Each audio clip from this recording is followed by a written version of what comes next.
Hello guys, welcome to my channel autism and music. मैं हूं Komal Thakur, parenting and autistic child. और आजकल मुझे काफ़ी कमेंट आ रहे हैं कि मैं बहुत दिनों से वीडियो क्यों नहीं बना पा रही हूँ, या फिर मैं वीडियो बहुत ज़्यादा टाइम के बाद डालती हूँ आजकल। तो गाइस, आप सब लोगों को पता है कि मैं खुद एक ऑटिस्टिक बच्चे की मदर हूँ, तो मेरी लाइफ का स्ट्रगल अभी भी चल रहा है। तो डेफ़िनेटली समटाइम्स मुझे उसके ऊपर ज़्यादा फोकस करने की ज़रूरत होती है, तो जिसकी वजह से मैं चैनल के ऊपर ज़्यादा टाइम नहीं दे पाती हूँ। बट स्टिल मैं आप लोगों के कमेंट्स को ज़रूर पढ़ती रहती हूँ और उनको आंसर भी करती रहती हूँ। तो ऐसा नहीं है मैं बिल्कुल ही कट ऑफ हो जाती हूँ, ऐसा बिल्कुल नहीं है। मैं कमेंट्स का आंसर करने का ट्राई ज़रूर करती हूँ, बिकॉज़ मुझे पता है कि आप लोग खुद बहुत ज़्यादा परेशान होते हो। तो एटलीस्ट मेरे आंसर करने से अगर आप लोगों को कुछ हेल्प होता है तो वो मुझे ज़रूर करना चाहिए। तो डेफ़िनेटली मैंने आपको पहले भी बोला था, अर्नब अभी बड़ा हो रहा है और 10 साल के बाद बच्चे में फिर से कुछ ज़्यादा चेंजेस आने लगते हैं। तो ये एज को थोड़ा हैंडल करने के लिए टाइम चाहिए, मुश्किल होता है। मेरे सामने भी अभी नए नए बिहेवियरल चैलेंजेस आ रहे हैं। तो ये सब कुछ मैं पहले डिस्कस कर चुकी हूँ एक वीडियो में, जहाँ पे मैंने डिस्कस किया है कि अभी मेरे सामने क्या क्या प्रॉब्लम्स आ रही हैं। तो इन सब बातों को थोड़ा साइड में रखते हैं। और थोड़ा एग्ज़ाम अर्नब के चल रहे थे, पीरियोडिक टेस्ट, तो इसकी वजह से मैं ज़्यादा बिजी हो गई थी। तो आज एक फिर से कमेंट के ऊपर ही मैं वीडियो बना रही हूँ, जहाँ पे उन्होंने पूछा था कि आप माइल्ड, मॉडरेट और सीवियर ऑटिज़म के में जो डिफरेंस है, या हम लोग कैसे आइडेंटिफाई करें कि हमारा बच्चा माइल्ड, मॉडरेट या सीवियर है। तो ये चीज़ फर्स्ट ऑफ ऑल, अगर आप लोग डायग्नोसिस कराते हो तो जो लेबल दिया जाता है, जो रेटिंग दी जाती है, वहीं पे ये चीज़ ऑलमोस्ट क्लियर हो जाती है। मुझे नहीं लगता कि उसमें कुछ आपको डाउट होना चाहिए कि मुझे रेटिंग गलत मिली है। उसमें रेटिंग में समटाइम सिर्फ इतना ही होता है कि वो जो माइल्ड ऑटिज़म और जो स्पीच डिले के केसेस होते हैं, ये सब केसेस में थोड़ा ऊपर नीचे हो जाता है। लेकिन ये जो लेबलिंग दी जाती है माइल्ड, मॉडरेट, सिवियर, वो ऑलमोस्ट करेक्ट ही होती है। तो आप उसको थोड़ा मान के चलें। तो ये जो मतलब डिवाइड किया जाता है, लेबल किया जाता है, ये गाइस, ये हम सबको पता है, ये सिम्टम्स के बेसिस के ऊपर किया जाता है कि कितने सिम्टम्स हैं बच्चे में जो प्रॉब्लम कर रहे हैं, या फिर बच्चा जो है वो उसमें कितनी एबिलिटी है एक इंडिपेंडेंट लाइफ को जीने के लिए। तो उसी के ऊपर जो है वो ये रेटिंग दी जाती है। तो इसमें तीनों ही, मेरी कॉलोनी में तो काफ़ी एग्जाम्पल हैं, तो मैंने तीनों ही कैटेगरीज़ के बच्चों को देखा है, माइल्ड, मॉडरेट, सीवियर। अपने थेरेपी सेंटर में भी देखा है मैंने 7 साल, और अभी भी देखती हूँ। तो इसमें सबसे पहले माइल्ड ऑटिज़म, जो मैंने बहुत बार डिस्कस किया है, क्योंकि खुद अर्नब को माइल्ड ऑटिज़म डायग्नोस हुआ है, तो इसका मुझे अच्छे से एक्सपीरियंस है। इसमें क्या क्या पॉसिबिलिटीज़ होती हैं, ये आप मेरे प्रीवियस वीडियोस में देख सकते हो। बहुत ही माइल्ड ऑटिज़म को के मैंने दोनों ही केसेस को डिस्कस किया है कि सम टाइम माइल्ड ऑटिज़म में कुछ केसेस पूरी तरह से रिकवर हो जाते हैं, या कुछ को टाइम लगता है। तो उसकी वो किस चीज़ के ऊपर वो चीज़ें डिपेंड करती हैं, तो वो वीडियोज़ आप देख सकते हैं। तो आज हम लोग थोड़ा सा सिम्टम्स के ऊपर ध्यान देंगे। तो ये जो माइल्ड ऑटिज़म है गाइस, डेफिनेटली इसमें जो बच्चा होता है वो एक इंडिपेंडेंट लाइफ जीने के काफ़ी करीब होता है, हम बोल सकते हैं। अपनी डेली रूटीन में ये बच्चे इंडिपेंडेंट हो जाते हैं। जैसे कि अभी अर्नब है, अपने डेली रूटीन के पूरे काम वो खुद कर सकता है। एकेडमिक भी वो लोग चला पाते हैं, जैसे तैसे होता है, चाहे मुश्किल हो, लेकिन एकेडमिक भी वो लोग कर पाते हैं। सोशलाइजेशन भी कर पाते हैं, कम्युनिकेशन, इन बच्चों में हर चीज़ होती है। मतलब वक्त के साथ, अभी जैसे अर्नब 10 साल का है, तो मैं ऐसा बोल नहीं सकती हूँ कि कोई चीज़ उसमें अभी तक स्टार्ट नहीं हुई है। उसमें सब कुछ स्टार्ट हो चुका है। कम्युनिकेशन, सोशलाइजेशन, इंटरेक्शन, इंटरेस्ट, अपने आउटर वर्ल्ड में इंटरेस्ट लेना, ये सब चीज़ें उसमें हैं। भले ही ये बहुत ज़्यादा स्लो प्रोसेस है, लेकिन वो ये सब चीज़ों को करता है। भले ही कम, उनका मतलब आप ये समझ लो कि वो पूरी तरह से अभी उसमें नहीं आई हैं, वो उनमें पूरी तरह से परफेक्ट नहीं हुआ है, लेकिन वो उसने उन चीज़ों को स्टार्ट कर दिया है। तो ये माइल्ड ऑटिज़म में आपको सब कुछ देखने को मिलेगा। मतलब बच्चे में सब कुछ स्टार्ट हो जाता है कुछ टाइम बाद, 7-8 ईयर्स के बाद आपको सब कुछ दिखने लग जाता है कि मेरा बच्चा अब सब कुछ करने लग गया है। तो मैक्सिमम टाइम ये बच्चे अगर लैंग्वेज की बात करें तो वर्बल ही होते हैं। माइल्ड ऑटिज़म में बच्चे नॉन वर्बल तो बहुत ही रेयर केस आपको दिखेगा अगर माइल्ड ऑटिज़म में कोई नॉन वर्बल हो। मैंने अभी तक नहीं देखा, मैंने जितने भी देखे हैं तो सबको मैंने वर्बल ही देखा है। अब अगर मॉडरेट ऑटिज़म की बात अगर हम लोग करते हैं तो मॉडरेट ऑटिज़म में आपको दोनों तरह के बच्चे दिखते हैं। लैंग्वेज की बात करें तो मॉडरेट में आपको नॉन वर्बल भी दिखते हैं और वर्बल भी दिखते हैं, और बीच के मतलब उनमें स्पीच होता है, वो बच्चे बोलते हैं लेकिन क्लियर नहीं होता है। कुछ में बिल्कुल ही क्लियर नहीं होता है, बच्चे बोलने की कोशिश करते हैं, पूरा पूरा सेंटेंस बोलते हैं लेकिन आप समझ नहीं पाओगे कि बच्चा क्या बोल रहा है। और कुछ में जो है बच्चा कुछ अल्फ़ाबेट को क्लियरली नहीं बोल पाता है, तो वो आपको जो है वो थोड़ा क्लियर स्पीच नहीं आता है उसमें। और कुछ आप समझ जाओगे कि बच्चा क्या बोल रहा है, आपको अल्फ़ाबेट वो जो वर्ड्स हैं उसके समझ में आ जाएंगे, लेकिन एक स्पीच जो है ना थोड़ा सा वो बोलते हैं ना मोटी आवाज़, कुछ अलग सी आवाज़ आपको दिखेगी। तो दोनों ही कंडीशंस होती हैं उसमें, वर्बल और नॉन वर्बल दोनों ही कंडीशंस होती हैं। बाकी मॉडरेट ऑटिज़म में अगर हम लोग कंपैरिजन करते हैं माइल्ड ऑटिज़म और मॉडरेट ऑटिज़म की अंडरस्टैंडिंग का, तो डेफिनेटली अंडरस्टैंडिंग आपको मॉडरेट ऑटिज़म में भी दिखेगी और माइल्ड ऑटिज़म में भी दिखेगी। बहुत कम सा डिफरेंस आपको माइल्ड और मॉडरेट में दिखता है। इसका जो डिफरेंस है वो होगा सेंसरी इश्यूज़ के ऊपर। बेसिकली जो तीनों लेवल हैं वो सेंसरी इश्यूज़ के ऊपर ही ज़्यादा डिवाइड किए गए हैं।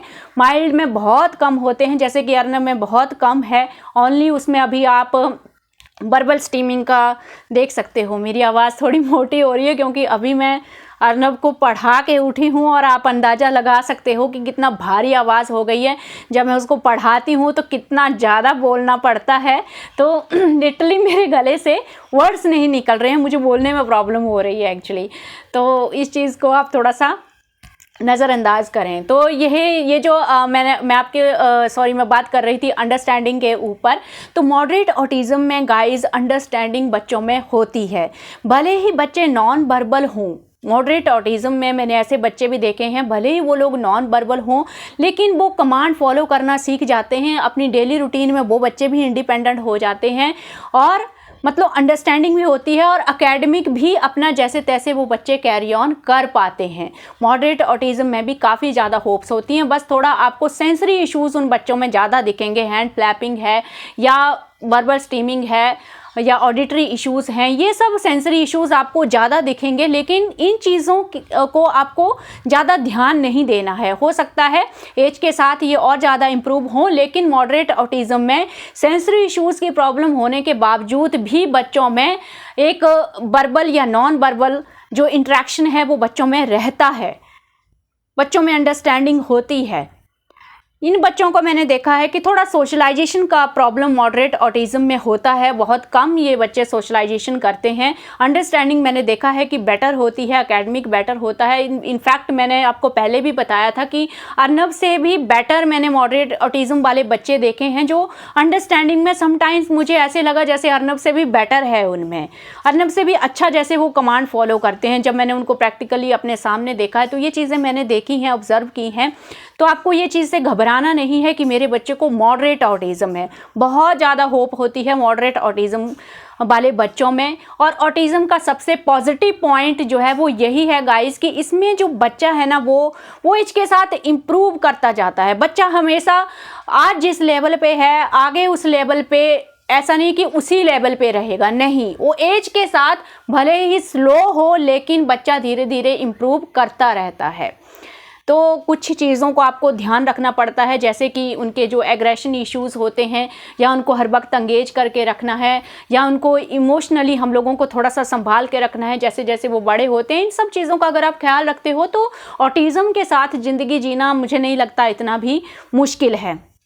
तो मैंने आपको बताया माइल्ड मॉडरेट के बीच में बहुत ही कम डिफरेंस होता है, मेन डिफरेंस सेंसरी इश्यूज़ का ही होता है, बाकी सब चीज़ें होती ही हैं। सोशलाइजेशन माइल्ड में आपको ज़्यादा मिलेगी, मॉडरेट में बहुत कम मिलती है। अब सीवियर ऑटिज़म की बात करते हैं गाइस। मैंने अपने थेरेपी सेंटर में सीवियर ऑटिज़म का बच्चा देखा था 7 साल तक, जब तक अर्नब था तब तक उसको भी मैं देखती रही। मैंने लगभग सब बच्चों में वहाँ पे इम्प्रूवमेंट देखा जितने साल मैं थेरेपी सेंटर में रही गाइस। लेकिन सीवियर ऑटिस्टिक बच्चा जो मैं देख रही थी उसमें मैंने तब तक कोई इम्प्रूवमेंट नहीं देखी थी गाइस। उसकी अगर मैं बात करूं तो जब उसको एक्टिविटीज़ थेरेपिस्ट करवाते थे तो लिटरली वो all the time actually hand flapping ही करता रहता था। तो जब भी उसको एक्टिविटीज़ करानी है तो डेफिनेटली उसके हाथ पकड़ने पड़ते थे, तब वो करता था।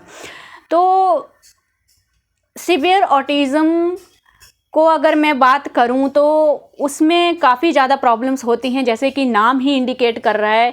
एक्चुअली मैं डराना नहीं चाहती हूं। अगर किसी का बच्चा सीवियर ऑटिस्टिक है भी, मुझे लगता है कि इसके बारे में आप लोगों को खुद आज कमेंट में, ये वीडियो के कमेंट में अलग अलग पेरेंट्स जिनके सीवियर ऑटिस्टिक बच्चे हैं, अगर आपने वक्त के साथ उनमें कुछ इम्प्रूवमेंट देखी है और कुछ ऐसी एक्टिविटीज़ आपने करवाई हैं जिससे आपको लगता है कि उस बच्चे में आपको मतलब बेनिफिट हुआ है, तो आप वो चीज़ें कमेंट में ज़रूर शेयर करें ताकि वो दूसरे सीवियर ऑटिस्टिक बच्चे वाले पेरेंट्स के लिए हेल्पफुल हों।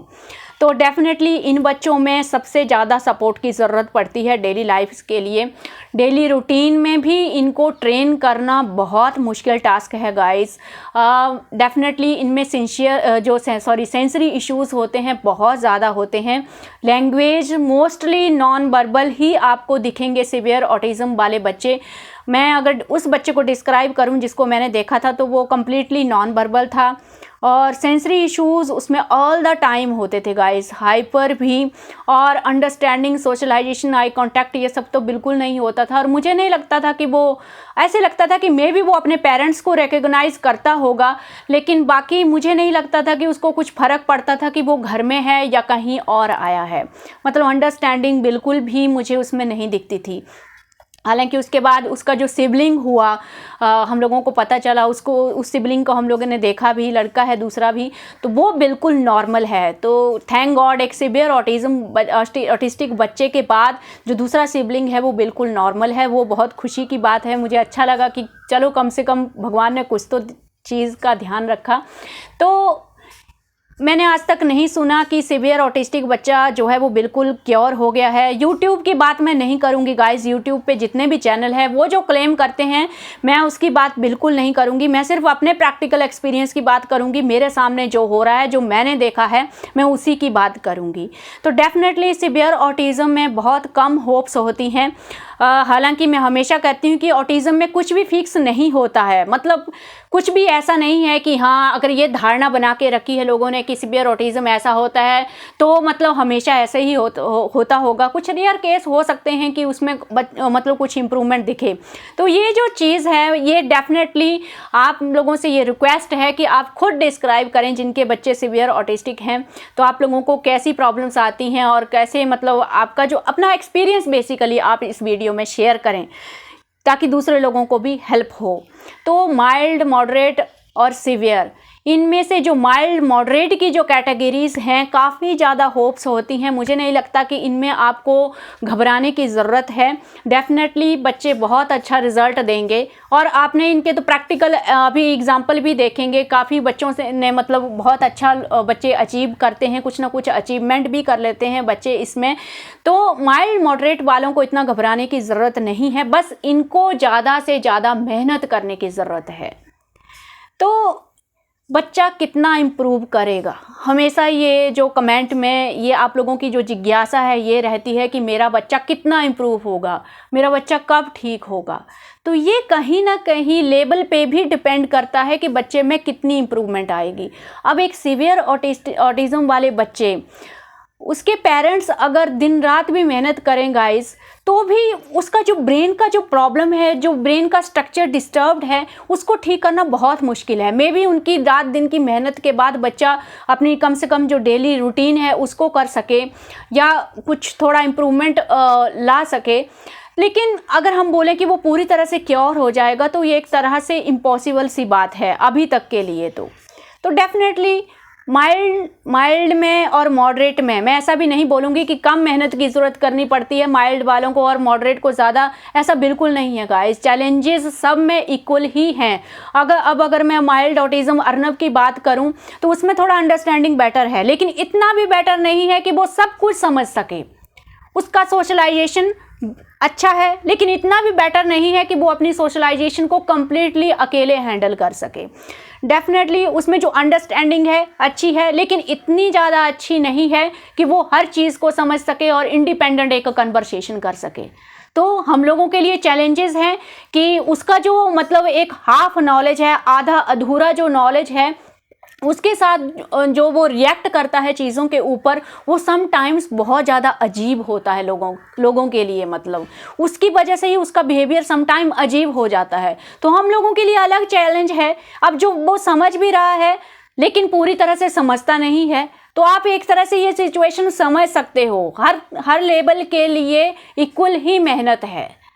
अभी एक लास्ट में आपको मैं फ़नी सा सीन अर्नब का आज बताऊंगी, मे भी आप थोड़ा सा हंस लेंगे उसके ऊपर। तो मेरे लिए तो चिंता की ही बात है, लेकिन क्या करूं, मेरा मन कर रहा है आप लोगों के साथ शेयर करने के लिए। तो अभी वो जो एग्ज़ाम देता है, आपको पता है, उसको एग्ज़ाम में एक प्रॉम्प्टर मिलता है, यानी कि कोई टीचर होता है जो उसको गाइड करता है कि हाँ अभी ये क्वेश्चन का आंसर लिखो, ये क्वेश्चन का आंसर लिखो। इस तरह से लिखता वो खुद ही है। तो इस बार उसने स्कूल में जाके गाने गाए। तो अभी पता नहीं क्या है गाइस, वो स्कूल में बहुत ज़्यादा कॉन्फिडेंट हो चुका है। अभी मतलब 1.5 साल हो गया, 2 साल हो गया अभी उसको, 1.5 साल। तो टीचर्स के साथ डेफिनेटली उसकी थोड़ी इंटरेक्शंस बढ़ गई हैं। कुछ तो उसके फेवरेट टीचर हैं। अब जो फेवरेट टीचर हैं उन्हीं के साथ मुझे लगता है ऐसा हो रहा है, क्योंकि उनसे उसको कुछ डर नहीं लगता है। उसके मन में जो आता है वो उन टीचर्स के साथ वो सब शेयर कर देता है। अब जैसे उसको HM मैडम बहुत पसंद है, तो वो मतलब उसके मन में, दिमाग में वो डिफरेंस नहीं करता है कि ये मतलब एक क्या बोलूं कि ये HM है, या जैसे एक नॉर्मल बच्चे के दिमाग में होता है ना कि ये तो HM है, थोड़ा डरते हैं, थोड़ा ज़्यादा रिस्पेक्ट करते हैं। वो ऐसा कुछ उसके लिए सब बराबर हैं। HM भी बराबर है और टीचर भी बराबर है, और HM तो कुछ ज़्यादा ही खास है। तो उनके साथ जब वो एग्ज़ाम लिख रहा था तो मैम ने मुझे बोला कि आज उसने गाना गाया। वो गाना गा रहा था बार बार, लेकिन जब मैंने उसको डराया कि मैं मम्मी को बताती हूँ, तुम्हारे पापा को भी बताती हूँ कि तुम क्लास में आके गाना गा रहे हो, तो उसने डेफिनेटली बोला कि नहीं नहीं नहीं, गाना मत, मम्मी को नहीं बताना है, मम्मी को नहीं बताना है। तो वो चीज़ उसको बराबर पता है। और HM मैडम को उन्होंने मुझे खुद बोला कि वो मुझे कन्विंस कर रहा था कि मैं इसकी कंप्लेंट आपके साथ ना करूं। और जब मैं वहाँ पे गई और HM मैम ने मुझे बोला उसके सामने, तो एकदम से HM मैम का ऐसे हाथ पकड़ा और सॉरी HM मैम, सॉरी, गाना नहीं गाऊंगा, चुपचाप बैठूंगा, लिखूंगा। तो ऐसे ऐसे वो चिल्लाने लग गया, मतलब उधर बैठ के। और गाना कौन सा गाया ये सुन के तो आप हंसी पड़ोगे। मुझे लगा कि थोड़ा बेटर गाना गाया होगा तो थोड़ी इज्जत बच जाएगी। और जब मैंने गाना सुना, कौन सा वाला गाना उसने गाया है, तो मतलब एक तरह से उधर शर्म के मारे मेरी हालत ख़राब हो गई। और गाना उसने गाया था पतली कमरिया। वो जो यूट्यूब पे वो शॉर्ट वायरल हो रहा है ना आजकल, वो छोटी सी बच्ची गाती है, उसको देखता रहता है, वो बहुत अच्छा लगता है उसको। वो गाती है ना पतली कमरिया वाला गाना, और वही गाना उसने HM को गाया है। अब HM उसको बोल रही है कि तुम घर पे जाना, अपनी मम्मी के लिए ये गाना गाना। तो ये सब कुछ चीज़ें होती हैं गाइस। पढ़ाई तो चल रही है, एग्ज़ाम लिख रहा है, ठीक है, प्रेपरेशन होती है, सब कुछ है, ये साइड में इशू चलते रहते हैं। फिर जस्ट HM मैम ने मुझे बोला कि मैं आपको कंप्लेंट नहीं कर रही हूँ, लेकिन वो ग्रो कर रहा है तो डेफिनेटली वो तो समझती हैं गाइस। लेकिन एक थर्ड पर्सन जो उसको जानता नहीं होगा कि ये ऑटिस्टिक बच्चा है, उसके सामने अगर वो ये गाना गाएगा तो डेफिनेटली वो उसका गलत ही मीनिंग लेगा। वो कभी नहीं समझेंगे कि अर्नब को ये गाने का सिर्फ गाना आता है, उसको लिरिक्स समझ में नहीं आते हैं कि ये लिरिक्स का एक्चुअल में क्या मीनिंग है, तो वो किसी के भी सामने वो गाना गा देगा। तो ये डिफरेंस करवाना कि कौन से गाने जो हैं वो पब्लिकली आप गा सकते हो, कौन से नहीं गा सकते हो, ये अलग से टेंशन हो चुकी है मुझे। क्योंकि अभी वो खुद भी गाने जो है वो नोट करता रहता है, काफ़ी सारे, इतने सारे गाने उसको आते भी हैं। तो मैंने बोला मैम अब हम लोग को क्या कर सकते हैं, ये जो गाना है ये तो एक तरह से उसका पैशन है, शौक़ है, इस चीज़ को हम लोग रोक नहीं सकते हैं। तो ये चीज़ें टेंशन है देने वाली हैं, लेकिन इनका हम लोग कुछ नहीं कर सकते हैं अभी। जब तक उसको कंप्लीट अंडरस्टैंडिंग नहीं आती है तब तक एटलीस्ट इन चीज़ों का कुछ नहीं कर सकते हैं हम लोग।